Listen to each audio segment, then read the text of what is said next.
আব্বু, আমা কাল না আমি একটা হাদিস শুনে অবাক হয়েছি। হাদিসটা ছিল এমন যে যখন ভাই বোন কথা বলে তখন নাকি আল্লাহ তাআলা ফেরেশতাগণকে বলে তোমরা এই সময়টাকে থামিয়ে দাও। আর এর ব্যাখ্যা জানার জন্য যখন আমি হুজুর স্যারের কাছে যাই, হুজুর স্যার ঠিক আমাকে একই কথা বলে। আমি এর কারণ যখন জানতে চাই, হুজুর স্যার বলে ভাই বোনের সম্পর্ক নাকি পৃথিবীতে স্থায়ী, মৃত্যুর পর কিয়ামত বলো, হাসর বলো, জান্নাত জাহান্নাম কোন স্থানে নাকি ভাই বোনের দেখা হবে না। এটা ভাবতেই কত অবাক লাগে যে নিজের মায়ের পেটের ভাই বোনের সাথেই নাকি দেখা হবে না।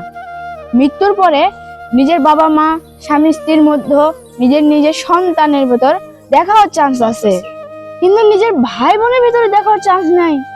আর আমরা কিনা যারা এই দুনিয়াতে বেঁচে থাকতে সামান্য কিছু অর্থ সম্পদের জন্য নিজের ভাই বোনের সঙ্গে কথা বলা বন্ধ করি, ঝগড়া বিবাদের মধ্যে জড়িয়ে পড়ি, সম্পর্ক ছিন্ন করে দিই। একই পাশাপাশি বাড়ি, তারপরেও কথাবার্তা নেই ভাই বোনের মধ্যে সুসম্পর্ক নেই। দয়া করে এই কাজটা করবেন না। আমরা খুব অল্প সময়ের জন্য এই পৃথিবীতে আছি, আর নিজের মায়ের পেটের ভাই বোনের সঙ্গে যদি এমন করে নিজের মনের ভিতর দুঃখ কষ্ট পুষে রাখি, তাহলে এই দুঃখ কষ্টতে হবে কি? তাই না, এই কাজগুলো আপনারা করবেন না। নিজের ভাই বোনের সঙ্গে সব সম্পর্ক মিটিয়ে নিন।